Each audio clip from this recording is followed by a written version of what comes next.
Hello and welcome to another engaging edition of Trends with LJE, where we dive into the headlines, dissect the narratives, and explore the implications behind the stories shaping Nigeria today.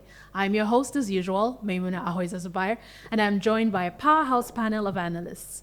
With me in the studio today are development strategist Mr. Shedrack Oka, lecturer and media expert Dr. Utiara Ikedichukwu Chris, and public policy analyst Mr. Chidi Ilomeke.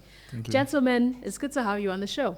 Thank you. Chidi, we haven't seen you all week. Where have you been? I'm here. Okay, well, welcome. Good to see you. Thank you. Let's begin with Nigeria's observance of International Workers' Day, marked yesterday, the May 1st. While it should be a day of celebration, the atmosphere was more somber than festive this year. Thousands gathered at Eagle Square, Abuja, under the aegis of the NLC and TUC, with a theme that couldn't be more relevant: reclaiming the civic space amid economic hardship. Security was tight, but beyond the colors and chants was a desperate plea. Nigerian workers are struggling.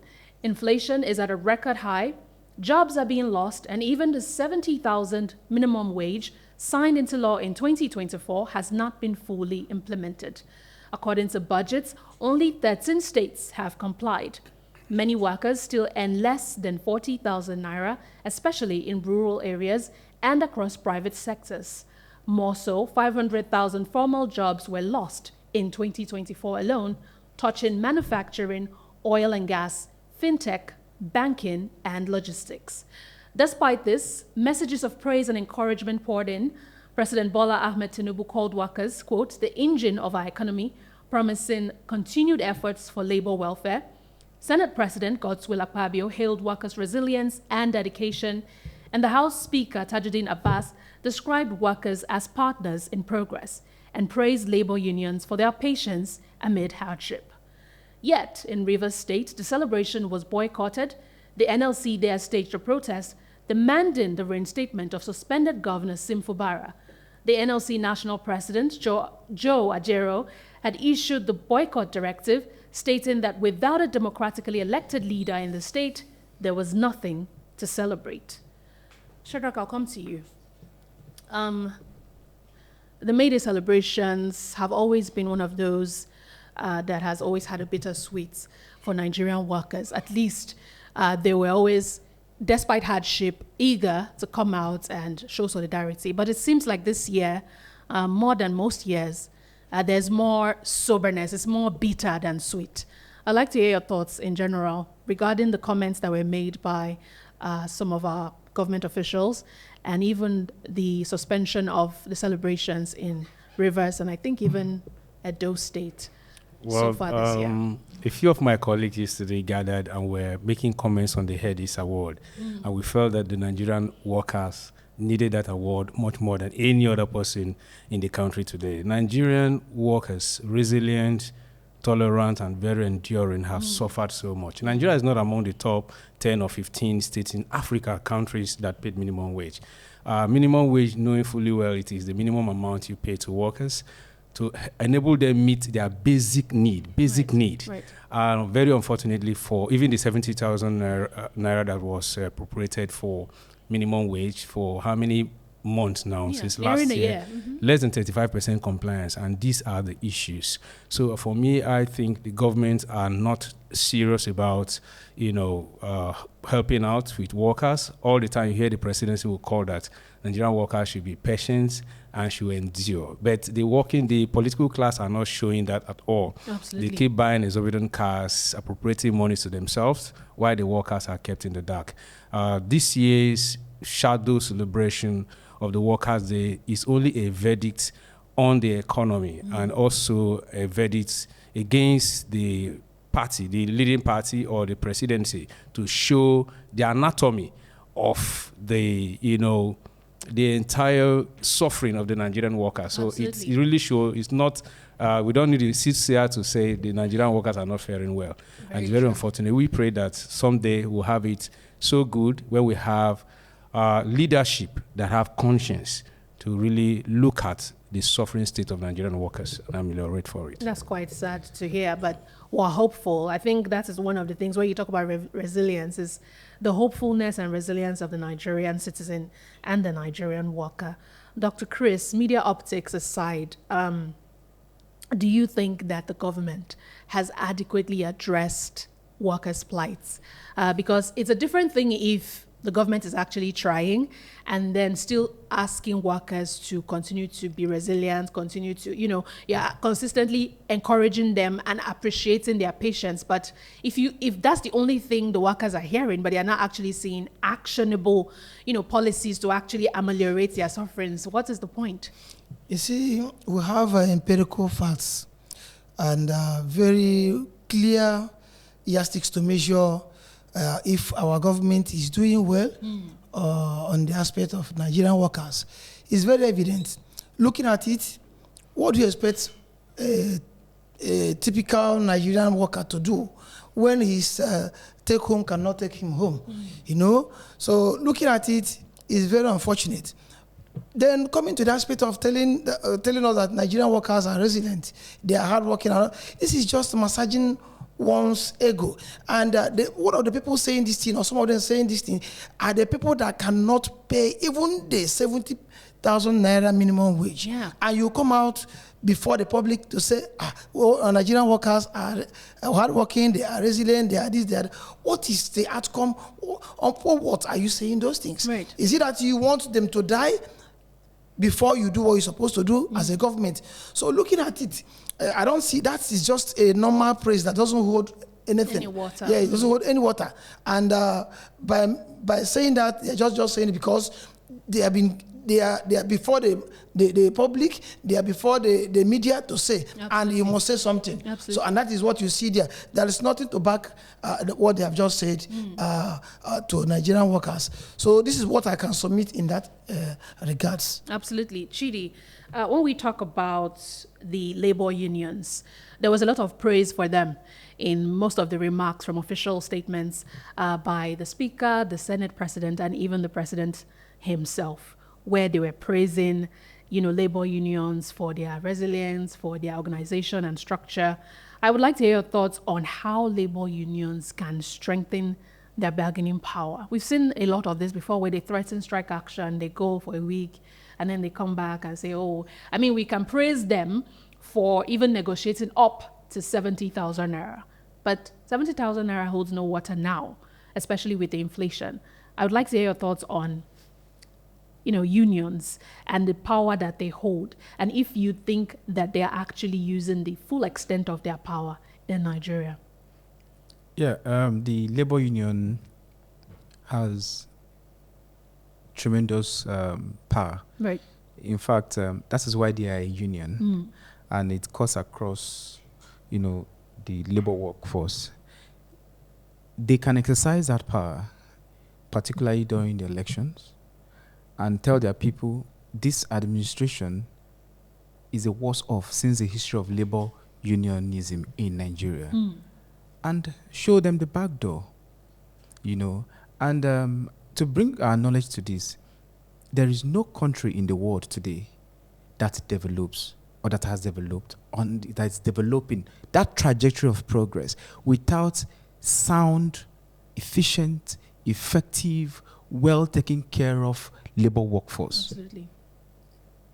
You hear the administration, the Tinubu administration, and they come to tell us, look at US, see how he's done in the US. He's everywhere, suffering is everywhere.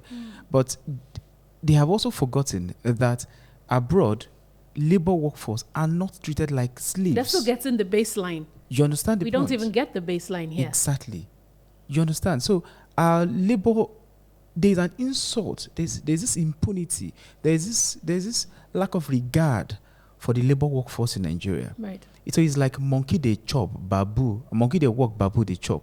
That kind of scenario. So then the other part is that the labor leaders, they need to purge themselves of whatever corruption tendencies that holds them back. And then the politicization of the whole stuff. So that can help you. Look at today, if it was under the normal circumstance of the labor that we know, under the likes of Adams Oshomole and co, you would find out that by now we should be in serious strikes. Absolutely. And to drive home the fact that Nigerians are suffering. But today you can see there is not even, Joe Ajero is not even doing enough, to be honest with you. So that alone undermines them. But they should come together and move this country forward. So, sorry, Memuna, let me just, 30 seconds. Let me conclude this, what my colleague here has just said, Chidi, by asking a question. Can a typical Nigerian politician use 70,000 naira to fuel any of his cars in a month? The answer is no. No. So that is what we are seeing. Very sad. And hopefully we can hope that in a year's time when we're celebrating Workers' Day, hopefully it will be less bitter and more sweet. Hopefully. Now to Rivers State, where suspended Governor Fubara was reported to have prostrated before his estranged political mentor, Nyesom Wike, in a reconciliatory visit at Wike's Abuja residence. According to Premium Times, Fubara held his legs and called him my oga. He was reportedly accompanied by Governor Dapo Abiodun and former Governor Olusegun Oshoba, just days after meeting President Tinubu in London. While Wike's aide, Larry Olayinka, confirmed the meeting, details remain undisclosed. Dr. Cruz, I'm going to come straight to you. We've talked about this off mic. You've been the champion for Fubara, and to have this news come to us barely 24 hours later, I'm curious to hear your thoughts. I am very happy you directed this question to me, and I must approach it with every sense of responsibility. You see, Fubara, for me, in fact, I am disappointed. I am disappointed. Why did he, in the first time, started this fight that he cannot finish? Yes, he started a fight that he couldn't finish. You knew your person you are doing something with your boss. You knew he's your guy. Why did you start the fight you can't finish? Now you have gone to prostrate to beg. Then what happens to the people? It's unconfirmed. I've even had it. Yes, it's not confirmed anyway, but let me still tell you, in fact checking, or in fact check, anything that has come out in the public, there is an atom of truth in it. Absolutely. So for all this while, we've not had it this way. Since how many years now, we've not had that Fubara has gone to Wike for anything. But in recent time, it's everywhere. So if you check it very well, there's an atom of truth in it. So if there is truth in it, if I am disappointed. Now, come to think of it, what happens to the people who has been fighting, who has been praying, who has been talking, who has been supporting Fubara in all ramifications? What happens to their faith?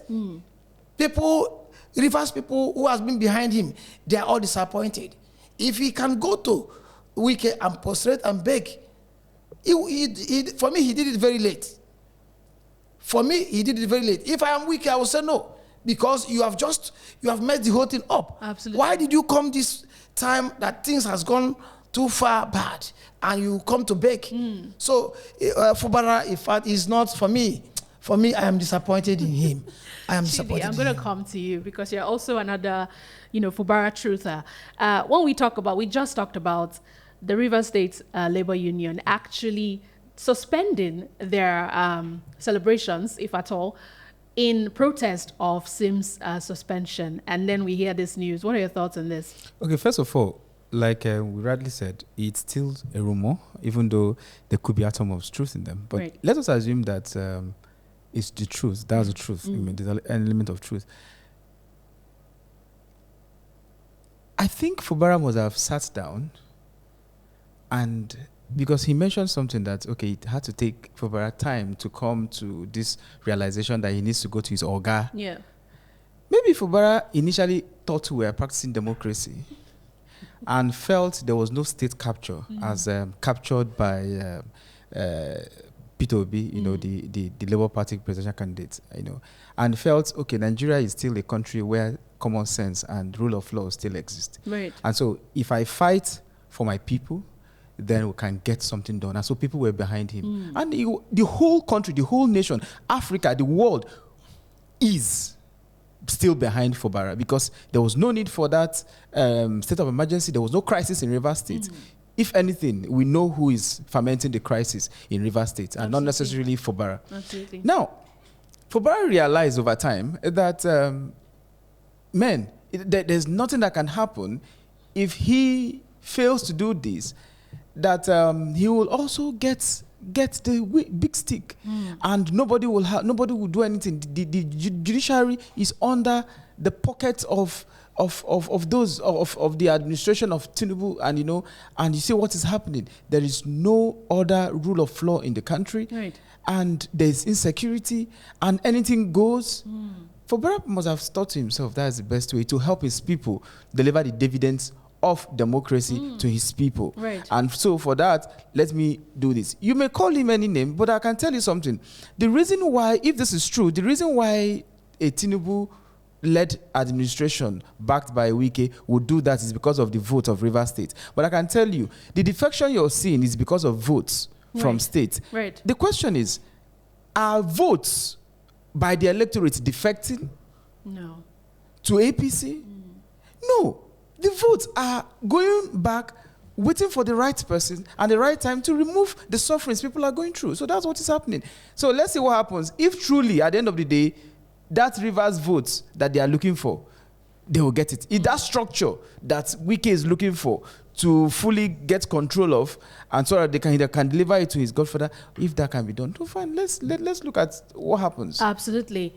Still to come, why is the National Association of Nigerian Students caught up in a web of political allegations? And what is the truth behind the claims involving the president's son? We'll unpack it right after this break.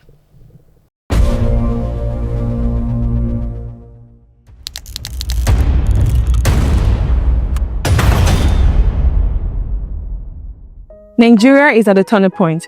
Young people are rising, demanding change. If you believe in justice, strong leadership, and real reform, then it's time to take a stand.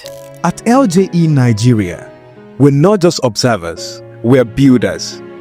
We're tackling leadership deficits, advocating for justice reforms, and driving economic advancements for all.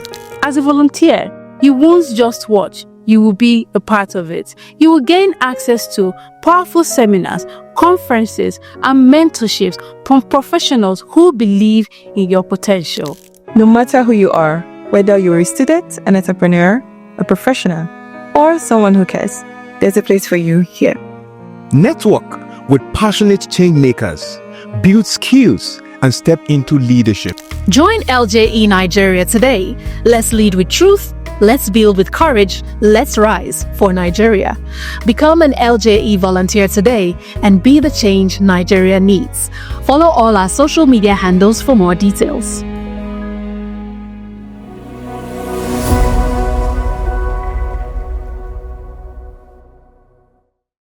Welcome back.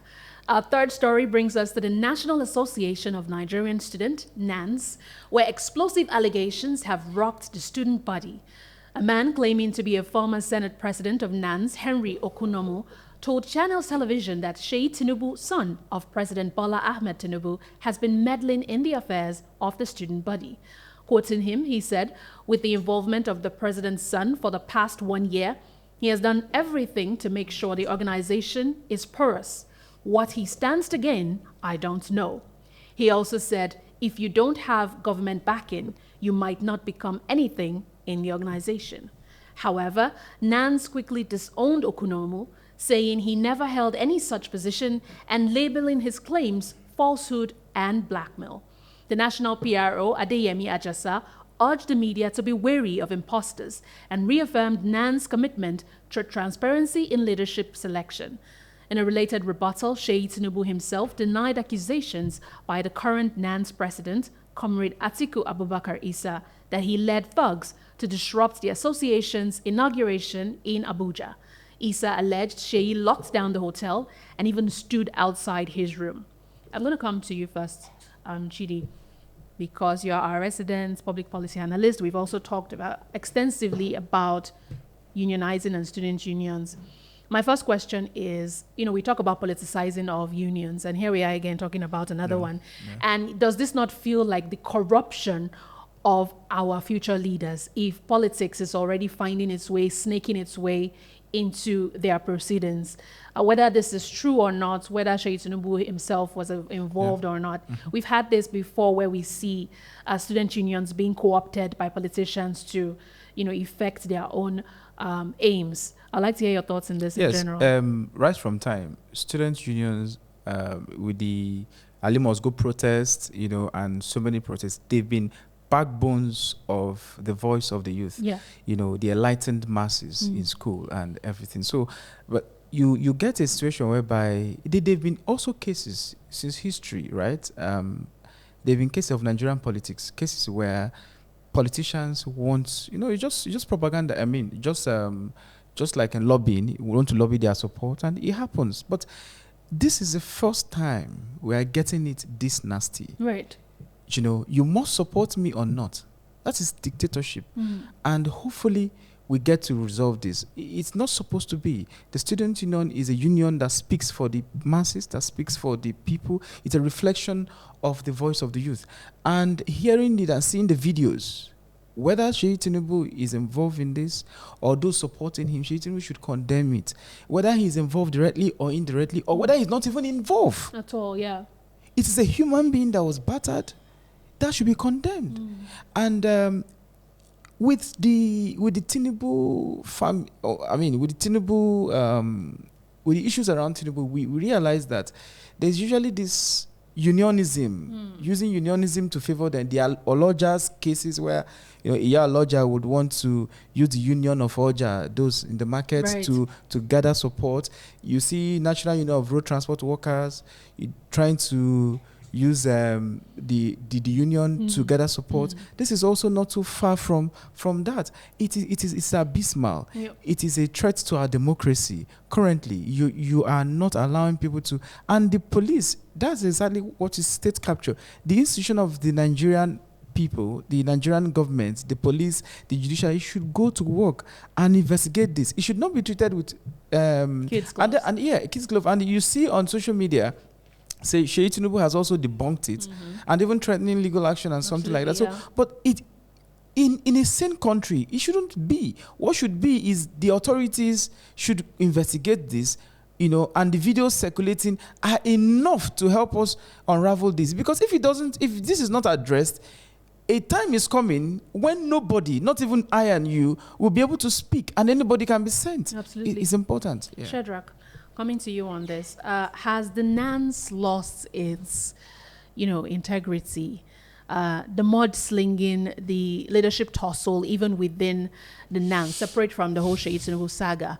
I came to TV, Channels TV, very reputable, to say that I was once so-and-so exco. Another person comes and says he was never, he never held that position, and we are disappointed that Channels TV will carry such a person, to speak on our behalf. And so much back and forth, and then you add the Seyi Tinubu of it all into the mix. Has the NANS lost its standing and integrity? Well, for over 30 years, you've been having factions in unions. This thing was deliberately created by the government to always influence and have their interests protected within the space. Just like Chidi captured, it must not be by force. You mustn't coerce somebody to get the support of that person by force. What has happened is not strange, but what was different is the dimension in which it took, especially that there were names that were mentioned, places. When you investigate, is it true that he was in Lagos? It answered yes. Was he being molested? We've seen pictures, we've seen videos. Yes. Did he go to NTA for that interview? Yes. And all of those people, were they there? Yes. Very unfortunately, you mentioned the Minister of Youth, who is a key stakeholder in us. But I think he has beautiful programs to promote that, the Youth Economic Engagement and Deradicalization Program, where he's targeted about 20 million youths to be employed by the government till next year. These are issues that they should throw their weight behind. The president's son, campaigning for the father is not wrong. You must do it the right way. Absolutely. This is mid-term. In 3 weeks, I'll be talking about 2 years in office. Absolutely. You have enough time to advise the father. I think he's the number one essay to his father, doing a lot of public relation work. Advise him. He has 2 years to do more, convince the Nigerian youths to throw their weight behind the president rather than engaging in power tussle, allegedly, especially even if he didn't carry it out. If you have close associates to you committing such crime, I think it will be traceable to you. That it's you, So, so it's very unfortunate. Chris, very quickly, do you think the media should be held accountable for platforming, unverified conversations like this, because that is where this thing stemmed from, with the NANS accusing media houses of allowing somebody that was not their representative to speak on their behalf? I would like to hear your thoughts on this. Is this part of the democratic process that we're not aware of? And this is a matter of public interest. What are your thoughts on this very quickly? I want to start by saying that the media, this is a fourth estate of the realm. And in democracy, you can't rule out the presence of the media. Now, another thing to talk of is the editorial policy of the media. Some media has interest in politics, some has interest in business, some have different kinds of interest. So now looking at where the NANS president went to talk about their issue with Tinubu's son, it's all about, I don't see the biased interest of the media there.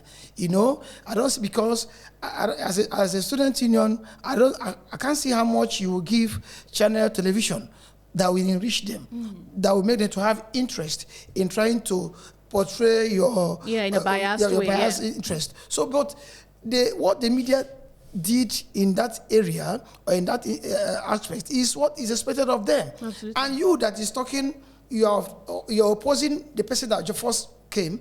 You are still free to come and air your own view. Let the public see. Let the public know. Present your rebuttal. Yes. So, and yet there is objective. The media is, in that case, is objective. If the other side of the case, the opposition comes and say, okay, we want to talk our own, the channel television will give them the platform to air their view. Absolutely. So in that area, the media is really doing their duty and they are carrying out their responsibility as the fourth asset of the realm in democracy. And by that reason, I don't see anything biased from the media. Very true. On to our final story of the day. Akwa Ibom's State Governor, Umar Eno, has set tongues wagging with comments many see as a hint at defection from the PDP. At a town hall in Ukanafun Orok, Anam, he said, if you wanted to travel with Ibom Airline and on the verge of taking off it developed a fault, wouldn't you board the next available plane? Then he added, quote, the PDP is a spoilt plane that I cannot travel with. This analogy is loud and coming just days after Delta Governor Sheriff Oborewori joined the APC. It's fueling serious speculation. The PDP, however, isn't buying it. National Publicity Secretary has said that there is no official defection, but PDP youth leader Timothy calls Eno's remarks very, very unfortunate and a betrayal of a party he has benefited from for over 25 years. Shadrach, I'm coming to you because you are from South. And I'd like to hear what your thoughts are on but this. why is it South? I don't know. Why we leave it South? Let's just hear him. Maybe he has more information regarding the thing. The gale of defection happening against the PDP is untraceable to the fall of internal democracy of political parties. I can't say for now. All of these parties, especially in the South Side, the last time we talked about, I said most likely all of the PDP governors will leave the PDP. It's been like you've been making predictions. Exactly. You won't blame them. And that is not unconnected to why Fubara going back to lick his wound, begging Wike, because his colleagues are supposed to stand with him are all leaving. So he has no choice. He'll be just left alone in the jungle. Why should they leave? Why should they leave? I'm coming to that. Why that is happening is because of the break of internal democracy of the PDP. You cannot, from 2014, we have Atiku Abubakar, who was vice president for 8 years, working against his party by bringing out 5 governors and over 100 lawmakers to the APC. So in 2023, after benefiting in 2019 as their candidate, 2023, it was supposed to be shifted to the southeast. Right. But what happened? They truncated the internal democracy of their party against zoning. And what do you expect from the southern governors after having solidarity with their counterpart in the APC to campaign for return to power in the south? Both APC and PDP governors came together to say power must shift to the south. Now, when it came, the same people in the PDP truncated that by fielding a northern candidate. Absolutely. What are you expecting from the south governors? To sit back and watch this. The PDP must address the issue of internal democracy. They are just chasing shadows. They need to look forward to what the problem is and say, let us fix it. If that is not done... They're speaking with such authority that they don't feel... It doesn't sound like they have any worries at all. They are playing to the gallery. They are just deluding themselves. Right. That if they don't come out to make a categorical statement that they are returning back to zoning, they will lose all of their members, even in the National Assembly, before the end of this year. Absolutely. Okay, we just have very few seconds left, but I'd like to hear very quickly your thoughts, Dr. Chris. What my colleague here just said, Mr. Shedrack, is the PDP that gave the room for all this wave. Already, any person whose house is on fire should not play around. Absolutely. So you don't expect these governors, who is all of them are looking for excuses already, and you give them platform to bring a cogent excuse. Of course, they must give excuse, and it's not far from what former Delta State governor said. Yeah. Synonymous with what this one just said. That look at the analogy. That the vehicle he wants to board is bad. Do you expect him to still board? No, but what is wrong with the PDP? What is wrong with the PDP? PDP has internal leadership problems. Before the election, after the election? No. Before, during, and after. Very sorry, Mr. Chidi. Very sorry. We have Electoral Act. We have rules and regulation. Before you obtain nomination form, your form needed to be signed by both the chairman and national secretary, for which it is invalid. Yes. Now the PDP have two national secretaries. They are still in court. So if you endure, who is going to sign your form for you? Okay. Sorry. Was that the reason why? Is that the reason why these defections? They are looking forward to the next election. So I feel like Chidi has an opposing. I have something. Okay, but we're at the final. Yeah, I just final thoughts. Two lines. First, I'm responding to the Akwa Ibom State Governor Eno, and mark this. If he says PDP, I don't speak for PDP, but if he says PDP is like a flight that has a fault. That is faulty. I can tell him that I said that APC is like a flight with fake parts in it. And that flight can not even fly, and even if it flies, it's crashing immediately. You could be faulty. We can have 40. We can have. I'm coming. We can have. Listen to me. Okay, we can have 40. I'm coming, please. Allow me. We can have 40 flights. We have 40 flights over the years in Nigeria aviation industry. Airpeace, for instance, and that flight will still land, and there will not be crashes, and people will not casualties, fatalities. But I will tell you something. The problem is that the reason why they are defecting is not necessarily. APC has their own issues. Recently, CPC, Congressive for Progressive Change, that brought in Buhari because it was a coalition. Don't get it twisted.